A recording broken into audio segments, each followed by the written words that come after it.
Welcome to the Bold and Gold podcast, a podcast about all things Georgia Tech athletics. My name is Elijah Winfrey. Joining me is my co-host, Patience Veach, and we have got a jam-packed show for you full of all sorts of great stuff.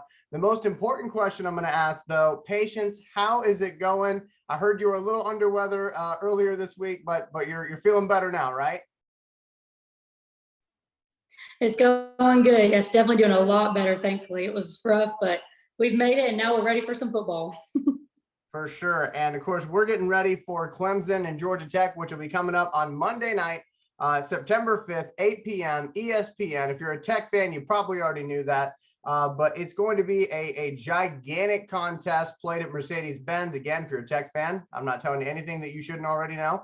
And unfortunately, ESPN is saying that Georgia Tech only has a 5% chance. But as Jim Carrey would say, you're telling me there's a chance. So I'm looking forward to this contest. And I wanted to give a couple of thoughts as far as, things that I'm looking for in this game. Number one is Jeff Sims. I'm a big quarterback guy. I always tend to obsess over how the quarterbacks play. So for me, I'm looking at Jeff Sims. We've now seen him play for Georgia Tech for a few years. He's shown moments where he looks like an absolute superstar and other moments where admittedly he showed how young he was and showed how, how difficult it is whenever you don't have regular off seasons to really, learn the position at the college level. But again, I want to focus on those moments where he looked like a superstar because there were quite a few of them. And I'm hoping that this will be his big coming out party against Clemson. I have high hopes for Jeff Sims this year, as I think many of us do, with the fact that he now has a designated quarterback coach, where he didn't have that previously. But the one thing I'm looking for with Jeff Sims, how does he handle inside pressure? When they send a blitz up the middle, how does he handle that? Because it seems like in years past, whenever a linebacker or somebody from the secondary would come running up the middle at him, he would do his best to still try to throw that ball instead of taking a sack. But unfortunately, a lot of times that would end up in an interception. So I'm curious to see, has that been something he's worked on, or, what that situation is going to be like? So that's one of the main things I'm looking at for Jeff Sims. How does he handle that inside pressure? Because if I can see it as a fan, then Clemson's defensive coordinator can see it. That's something that they're going to want to take advantage of. Patience, what do you think of that? I agree 100%. And I'm looking for the same thing. I know last year we had Jordan Yates in that game because Jeff Sims, was injured, and he had a few times where he was injured. So we'd have to have Jordan Yates. He balled out too, but I'm definitely looking to see how he bounces back in a good way. Maturity, how his maturity is and how he's grown. And like you said, inside pressure, because that's the biggest thing, and how long he takes to look around, scan around, see how long it takes to get the ball out of his arms. Because I know that was a big thing too that Coach Collins has talked about, and just clicking. And like you said, the quarterback coach, now he finally has that. So let's see where it takes him, what he gets from that and how he matures. That's my biggest thing, just maturity, because interceptions, we know all that stuff. Let's see if he can go to the next level and kind of tone it down some and just be free, but know the plan and just throw some touchdowns. For sure. And I will say that I was very encouraged by what he did in the North Carolina game, where he came off the bench and he literally looked like he had learned a lot from, it's unfortunate because obviously he was sitting on the bench because he was injured. But it looked like he learned a lot from that experience, being able to watch Jordan Yates go out there, which, by the way, for folks that don't know, Jordan Yates is at Sam Houston State. Want to wish him all the best of luck because he seemed like a really cool dude at Georgia Tech, and got himself a Georgia Tech degree, and he still has years to play football. So that's pretty cool. So best of luck to him. Best of luck to all the transfer players, by the way. I don't have a list in front of me of all of them, but just want to wish them, all the best success this season with all the teams they're playing at. In my opinion, once a jacket, always a jacket. That's kind of how I look at it. So one of the other things that I was noticing, Patience, with the depth charts, obviously we have the ATL chart. We don't call it depth chart. That's a bad word in this organization. I get that. But we have the ATL chart. Clemson has a depth chart. One thing that I noticed that I think a lot of people probably aren't going to be talking about during the game, and I think they should, is the fact that for the first time in a long time, our offensive line weight-wise matches up with the defensive line from Clemson. I was looking, and a lot of the defenders for Clemson are, right around 300 pounds. And I remember when we had the triple option offense, that was the thing that was talked about a lot, was that our offensive line, while very good, was also kind of having difficulties in those passing situations just because of the sheer size of the Clemson defenders. That won't be the situation this time. So I'm looking forward to seeing what inside the trenches looks like. Obviously, Clemson's got one of the best defensive lines in the country. We all know that. But I think our offensive line might be a little better than people give it credit for, especially with those transfers that we recently brought in and all the young guys who, while they look young on the chart, you have to remember most of these guys have COVID years. So while they might be listed as a redshirt freshman, they've been there for 3 years. Patience, what do you think about that? I agree 100%. And when they released the depth chart for Clemson and the ATL chart for Georgia Tech, the first thing I noticed with the ATL chart is the weight on the offensive line. That's the first thing that, it's funny that you said it, because that was the first thing that really stuck out to me, is like, look at how these guys, like if you look at, and I'm not bashing the offenses, but if you look at the difference, it's like, wow, we've come a long ways. And I'm not, like I said, I'm not bashing, but the weight and the, all of it, I mean, yes, they are young, but I mean, like you said, with the COVID years, that just gives them much more experience. And, we talk about Jeff Sims too being young, but he had the COVID year too. So you got to give him a little bit of slack. I mean, you got to, give him time, but weight wise and length, especially too. I mean, 6'5", 6'6", it's like, yeah, them guys can get it. Those are some big time defenders. And I'm excited to see how we match up with that defense, to see, we can, we can do this now. We're not little old skinny guys that, with triple options. So it'll definitely be interesting to see for sure, but it's definitely encouraging. So guys, they can't talk about us how, the triple option, weight and stuff. They can't talk about that no more, because we got some big guys. We're beefing them up. For sure. And, one thing, just to quickly talk about the triple option, they're literally designed to do two completely different things. The offensive line that we have now is designed to run a pro style offense that you would see on Sundays, whereas the triple option offense is meant for those guys to get downhill. And so I'm not saying our guys can't get downhill now. I'm sure that they probably could. But like I said, that's not their main job in this style of offense. So again, much love to our triple option offensive linemen. I know a lot of them follow Patience and myself. So much love to you guys. No shade. I'm just saying you're designed to do one thing this way, and this is designed to do something different. And I'm very interested to see how it happens. Another position that I'm interested in, just to see the growth and see how they're used, is the tight end position, because I feel like for the last 3 years, we've heard about the fact that Georgia Tech has tight ends again, but we rarely see them in big moments. And I know that a lot of that has to do with developing them, recruiting them, because if I'm not mistaken, there was a lot of guys who were playing a different position and got switched to tight end for the last 3 years. But now we actually have some veteran leadership in the tight end room. I mean, we have Dylan Leonard, who's a junior, PJ Harris, who was a wide receiver. Now he's going to be a tight end. Luke Benson at tight end, Billy Ward at tight end. So I'm curious to see what Chip Long, who is notorious for using tight ends, are we going to see them catch more than a few passes a game, or how does he plan on using them? Does that interest you, Patience? It does, definitely, for sure. And I know you talk about PJ Harris, especially because he was with Paul Johnson too, and you see him switching from the wide receiver to a tight end, because I was talking to him about that at Fan Day. And it's definitely going to be interesting to see us use that more, because you mentioned tight end years ago. It's like, what is that? Like, we've never used that before. What is that? So I'm especially excited to see Luke Benson, because I think he's really going to make a difference, and I'm excited to see the role he plays. And Dylan Leonard too. I mean, all of them. I'm really excited to see that. But it's definitely going to be interesting to see, like you said, how Chip Long uses them and different things. So, but another thing I'm interested in is the running backs. I don't know if you're going to talk about that or not, but I know we lost Jahmyr Gibbs, and I wish him nothing but the best. But seeing the competition between our running backs, man, I think really that position is so underrated. When you've got Dante Smith, you've got Hassan Hall, I mean, all these guys, and it's like, you're going to fight for that spot. It's going to be interesting to see. I know that was so random, but that's one thing that stuck out to me too in a big way. Well, that's exactly where I was going. I was just going to talk about the running backs a little bit. I completely agree. I think it's an underrated position.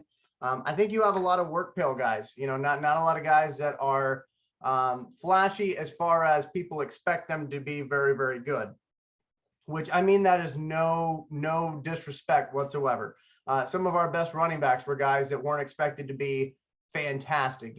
Immediately comes to my mind, PJ Daniels, a walk-on, who turned out to be a very good running back for Georgia Tech. So I look at who we have there, and in case you don't know for some reason, we've got Hassan Hall out of Louisville. He's a transfer from Louisville. He's a senior. You got Dante Smith, who Patience was just telling you about. He's been with the program for a while. He's a redshirt junior. And you got Dylan McDuffie, who came over actually with the running backs coach from the University of Buffalo. And so I am very interested because I know it's funny because Patience was talking about competition. There's some guys who are not on the ATL chart who are running backs who are very good as well. And that just goes to show you how great that competition is at that position when they have not yet made it on there. So that's a good problem to have, I think. Especially, and the depth too, going on that, talking about the depth that we have, that's very encouraging, because I know it's always good to have too many than, not enough. Oh, for sure. And, as far as wide receivers are concerned, obviously Malachi Carter, I'm very interested to see how he does. I'm very happy that he's stuck around for as long as he has. I feel like he's been there forever at this point. So I'm hoping that he has a great season this year. I'm hoping everybody has a great season. But I am very interested about EJ Jenkins, I believe out of South Carolina, 6'7", 243 pounds. I believe we're only going to have him for 1 year. So you got 1 year to make your mark. How do you do it? I think Clemson on Monday is a good starting point for a 6'7" receiver. I mean, we've done well in the past when we've had tall wide receivers. So he really jumps out on the wide receiver depth chart. It goes 6'7", or I should say ATL chart, sorry. 6'7", 6 foot, 6'3", 5'11", 6'3", 5'9", 6'2". So that 6'7" kind of sticks out to you a little bit. So we'll see how that goes. Defensively, there's tons of players on defense I'm excited about. Keon White jumps out to me only because of the fact that, we didn't get a chance to see him last year. And Charlie Thomas, he's made a name for himself at Georgia Tech. So very excited about that as well. But I know we've got a lot to get to in this show, so I don't want to take all the time. I actually want to turn it over to Patience now for our Inside Bobby Dodd a segment that we are going to be building on every time we have a show here for Bold and Gold. And what this is going to do, it's going to help folks who have never been to a game learn some things they should know so they can enjoy the game when they get there and not be so stressed out. So Patience, please take it away. For sure. Yeah. So I know one thing you talked about is how to get tickets, which some people will be like, why do you want to know that? But if you want to attend the game, you've never been, it's nice to have that information. So what we do is we contact obviously the Georgia Tech ticket office, and they have reps there that are very helpful, very informative. If you don't know the stadium, know your way, whatever, they help you a lot. What are the best spots to sit in is a very good question. I sit in section 213, which is right behind the student section in the band. And honestly, I think anywhere in the 200s is the best spot. I mean, you can't beat anywhere in the stadium you can't beat, because you get that skyline and everything. But to me, I think anywhere in the 200s would be the best to sit, because you get the skyline view and you're behind the band, the students. So it's a little more rowdy in that section because of the band being right there and stuff with the skyline. And as far as price, it honestly depends on who we're playing. Like Western Carolina could be $25 for a ticket. Clemson is going to be like 70, you know what I'm saying? So it kind of just depends on who we're playing. It could be anywhere from 25 to 40, 70 if you're playing Clemson or Georgia, it's going to be a little more, obviously. As the competition gets higher, prices is going to get bigger for sure. But as far as the inside the stadium, obviously you cannot beat the views, the skylines. That's my favorite. I love that. But food, honestly, the food there is not as bad as people think. I mean, they have great places. They have Chick-fil-A, Zaxby's. I mean, you have this barbecue, you have Sonny's. They added a Sonny's when they're starting that remodeling and different things. They added in a Sonny's, which I love. It's right on my section, so of course I go there. But they also, for the kids, like beforehand, the pregame, I have to say Yellow Jacket Alley, you cannot beat it. That is one thing I highly, highly recommend. If you've never been to a game, You come to the game, go to Yellow Jacket Alley. You will not be disappointed. Now, last year, if the past few years, they've changed it a little bit, but I heard this year that they're planning on going back to the original way, which I personally love more because they come down that road, and I'm forgetting the name of the road, but coming towards the stadium, and the players are coming by, clapping your hands. You see the coaches. It's really so much fun, and it makes the experience so much better, in my opinion. Of course, I'm biased, but but they have like inflatables, they have face painting for the kids, they have the balloons that you can make animals and different things. They have all kinds of contests you can enter, and they give away gear sometimes, and it's a lot of fun. I think people don't understand how fun the game day can be. And of course, you've got tailgating. They have the 404 tailgate, which I have not experienced yet, but I want to so bad because I've heard it is incredible. So I want to try the 404 tailgate, but I've heard that it's like food, drinks, different things beforehand. And then you've got the pregame with the band on the steps. They play a few songs and kind of get you hyped up even before you get in the stadium, get that adrenaline rushing, because it's game day. I really enjoy that. I mean, those are just a few things. And they also have, like the bookstore, they have it a little shop set up, like a pop-up shop type thing set up. So if you want to buy gear there, you can, and different things. But those are just a few, which is a lot actually. When you actually come and experience, it is a lot. It's a lot to take in, but it's so much fun. And another one, it's a tradition, but the Ramblin' Wreck leading the team onto the field, it's just, it's crazy. And it's definitely one of the best traditions. I know it may sound silly because like, oh, I've seen it on TV, but when you're actually there, it's insane. And especially on going back to Yellow Jacket Alley, the Ramblin' Wreck leads the team like when they're coming by the Ramblin' Wreck is first with the cheerleaders and all that. And it's incredible. It is something else. And that's one thing I'm really looking forward to next Saturday when we play Western Carolina. I think it's going to be a lot of fun. But those are just a few things. I mean, I know I went over that kind of quickly, but if you ever, and you got to check out the varsity. A lot of people don't like it. A lot of people do. But one thing when you come to Atlanta, you have to check out the varsity and Mary Max for sure. Those are a few that are good. Even $3 Cafe. I mean, I love that one. We went there when Paul Johnson was doing radio shows there. We went to $3 Cafe, and it was really good. But I mean, like I said, I know I went over that quickly, but those are just a few things that you'd have to check out. A little bit of information, not too much, but long story short. Well, Patience, a couple questions on that, because I find what you're talking about very interesting. As somebody who obviously used to live in the Atlanta area, I'm very, very committed to the varsity. But I also am very interested because I've never been to a Tech game, as you and I have talked about many, many times before. So when it comes to tickets, when is the best time to get them? Like for example, does it get cheaper the closer to the game, or does it get more expensive closer to the game in your experience? In my experience, it is always the best to get them way ahead of time because that's when they're usually cheaper. Because like you said, the closer you get, the more expensive it gets, obviously, because you're doing it so close to it. It's like, it's going to be more. That's how it was with last year when we did, I'm trying to think of the game. Well, we buy season tickets, so obviously the pricing is a little bit different, but I've always learned, even with buying those, if you look at it in the big picture, it's always best, especially with the away games too.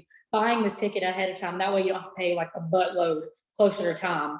And I always love preparing ahead of time anyway, so that's why I like to get it months in advance to when they're available. That way I can already have it and not have to worry about paying more for it closer to time. Now, as far as like getting your tickets is concerned, are you able to get tickets at the door the day of, or is that kind of a risky situation? And also, like, if you're buying them online, do you have to print them out? So you can get them the day of. I don't recommend it though, because there's always so many people doing that, because everybody's like, oh, we'll just buy the day of. Because it also depends on who you're playing. And I know I keep saying that, but it really does. If you're playing Western Carolina, then I would say it's fine to do it the day of. But if you're playing a Clemson or Georgia or Ole Miss, I would not recommend that. I would definitely get them ahead of time, because I just find that easier. And online, the past year or two since COVID, it's all been mobile. So it all goes to your, I don't know what phone you have, but with mine, I have an iPhone. So it goes to my Apple Wallet. When you get them because they put them on the game day app. So if you get them from the game day app, you just download the ticket onto your phone and they just scan it at the gate, because they have not been doing, like the physical tickets, which I miss personally. I understand it, but I do miss it. So you don't have to print them out. I don't think you're allowed to, because it is all mobile. So you just put it on your phone, whatever phone you have, you can just transfer it to your phone and, use it that way. Okay. And I do want to remind everybody, again, we're doing this show on YouTube, so please make sure you like, comment, and subscribe so that we know what you want us to talk about in the future. If you've got questions about the game day experience that you are saying, Elijah asked this of Patience and I didn't, comment below, comment that question. I'm going to try to get that answered for you. We would love to hear from you. Again, like, comment, and subscribe. Patience, as far as the home games are concerned, I just want to give folks a rundown here of the home games. Obviously, Clemson is considered a home game, even though it's at Mercedes-Benz. But the home games at Bobby Dodd this season, September 10th versus Western Carolina, September 17th, obviously, versus Ole Miss. October 8th is Duke. October 20th is Virginia. November 12th, the day after my birthday, is Miami. And that is the 5 games that are going to be played at Bobby Dodd this home season. So if you're looking for dates, again, September 10th, September 17th, October 8th, October 20th, November 12th, go ahead and tell your boss you will not be there. Because we need you to fill up Bobby Dodd. So you had talked a lot about, all the different various activities that happen on game day. Yellow Jacket Alley, you talked about balloons and contests and things like that. Is that a situation where people are going to want to bring a little pocket change with them to partake in those, those festivities, or is like the balloons and stuff like that free to attend? To my knowledge, I don't think it costs anything. Now, with the face paint, I think everything is free, to my knowledge, because I've been doing it. Of course, I haven't done face paint and stuff because I'm not a little kid. But as far as I know, everything's free. But it never hurts to bring just a little bit of money, just in case, to be on the safe side, because you'd rather have it and be like, oh, I don't need it. Whether you get there and it's like, oh no, I need it and I don't have it. So I always think it's better to plan ahead of time and bring it just in case. Even if you don't need it, that way you can plan ahead of time. But to my knowledge, it is all free. You don't have to pay anything for it. Very cool. Very cool. Now, I know from doing a Detroit Lions podcast, they were talking to me about Ford Field, obviously, and they were talking about how whenever you enter the stadium, you actually have Wi-Fi at the stadium. You can log into the guest Wi-Fi. It's free. And that way you can post all your photos with your family members and all that good stuff. Does Bobby Dodd have Wi-Fi? How does that work in the stadium? No, they don't. Okay. They do not. So I saw one last year because I just thought for fun, because sometimes my signal's a little iffy in the stadium. So I looked at it and they have like a student Wi-Fi, but obviously I can't log on to it because I'm not a student. So they do not have Wi-Fi, which kind of sucks, but honestly, I'm too busy enjoying the game anyways to really get on my phone, except maybe during halftime or something, but unfortunately they do not have Wi-Fi, which if they hear this, if you want to put some Wi-Fi in the stadium, I would not be opposed. Right. And another thing we were talking about on the Lions podcast, which by any chance, if there's any Georgia Tech /Lions fans, you can check out the podcast with my Lions crew right here on this YouTube channel too. It's called On the Hunt. But anyway, we were talking about when you go to a game in Detroit, and again, I've never been to one of those either, but apparently every section has different specials throughout the game. So section 213, 214, 215 might have $1 off beer. And then another set of sections has a different promotion going on. You mentioned different restaurants that were there. Are there any promotions like that are kind of section based, or not really? Not really section based. If they get they score a touchdown or however many points, whatever, they may be you can get a free so-and-so at this place or whatever, for everybody. So it's not based off sections. It's just according to it's depending on what the special is, touchdown or points or whatever. Then they're you can get this percentage off, or bring your ticket tomorrow and you get this percentage off, whatever. So not really based on sections. It's just whatever they do. Okay. Basically. Right. That makes total sense. that makes total sense to me, Patience. Now, as far as the experience between Bobby Dodd and Mercedes-Benz, because that's where you're going to be on Monday night. I'm jealous. what is that experience like when you're at Mercedes-Benz? What's different about it than Bobby Dodd? You are indoors. Oh no. It is air conditioned. um, Honestly, you can't really compare the two. And I know that's like, well, duh, but honestly, because I was talking about it because I went to a Falcons preseason game the other day, and I was just sitting there thinking, okay, I'm going to be here Monday night. And I was just taking in, before we even had this discussion about what we want to talk about for this, episode, I was thinking, what is the difference between Bobby Dodd, being in Bobby Dodd against Clemson versus being in Mercedes-Benz? Honestly, you can't really compare the two. I love both. They're both so different. Bobby Dodd, obviously, you're outside. You get the skyline view. With Mercedes-Benz, you're kind of not closed in, but you really are, because, I mean, it is like a dome. Like, the dome shape is indoors, except when they open the roof, which is really nice. But personally, I love being in Mercedes-Benz a little bit more just because it's air conditioned. Yeah. So obviously it makes it more nice. But then the difference with Bobby Dodd is being a night, like this Monday, it's a night game. And I'm kind of wishing it was in Bobby Dodd for the skyline. I know I keep mentioning the skyline, but if you go to a game and you see it, you'll know exactly what I'm talking about. Like, literally, the games on TV, it does not do it justice at all. Mm-hmm. But there's definitely less walking at Bobby Dodd. I will say that. I noticed the difference. There's a little bit less walking and like going up steps too, and different things to your section. And it obviously depends on what section you're in. But and the environments I noticed are very different too. Like, because I went to the North Carolina Georgia Tech game last year, and I've been in Bobby Dodd, obviously. So the environments are very different too, which is cool. Not in a bad way, but it's just interesting to see it. I don't know. It just sounds louder in the bins because it's closed in, in my opinion. For sure. And I do just want to mention something briefly here, because we got about 8 minutes left. Chick-fil-A kickoffgame.com just talked about something that I believe Patience had mentioned a while ago, but in case you're watching this, you got tickets for Monday night's game. I just wanted to read this to you because I thought maybe it might be useful to you. So this is what it says from Chick-fil-A kickoffgame.com. It says your tickets must be downloaded to a mobile device for entry to Mercedes-Benz Stadium. There will not be any PDF or print at home options. Guests can log into their account via the Peach Bowl Inc. app to access their order and present the ticket barcode at the gates. Mobile ticketing will help improve the fan experience at Mercedes-Benz Stadium by making stadium entry quick and easy. The ability to manage your tickets from smartphone will provide a more convenient and safer experience while drastically prohibiting the risk of counterfeit tickets. You can use the information below to guide you through the steps of accessing your mobile tickets for the Chick-fil-A Peach Bowl. And please refer to the step-by-step guide below. Obviously, we don't have the step-by-step guide below. It's a podcast, but I can show you on my phone. Actually, now my Zoom blurred that out. But anyway, you get my point.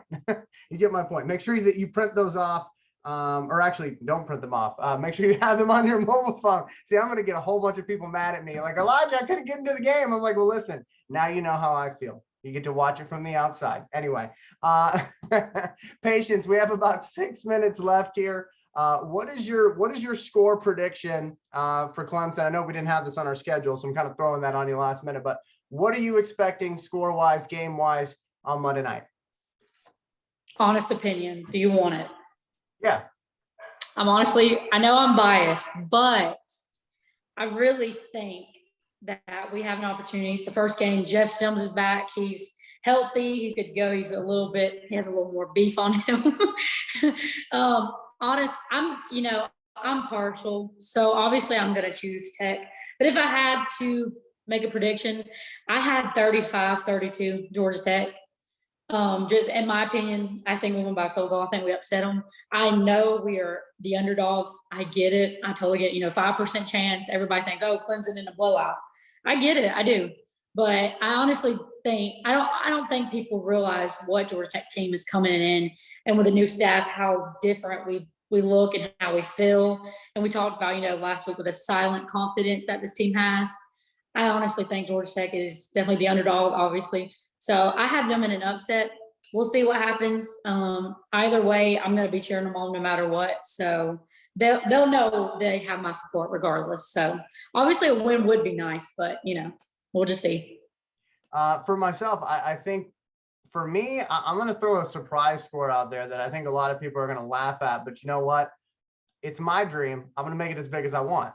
I'm going to say Georgia Tech 21, Clemson 7. Here's why I'm saying that, okay? Because I already know Patience is like, you got my vote of confidence. But so for myself, here's why I'm saying that. I think this is going to be Jeff Sims coming out party. I said earlier, I hope. I've really been feeling like this is it. This is that moment.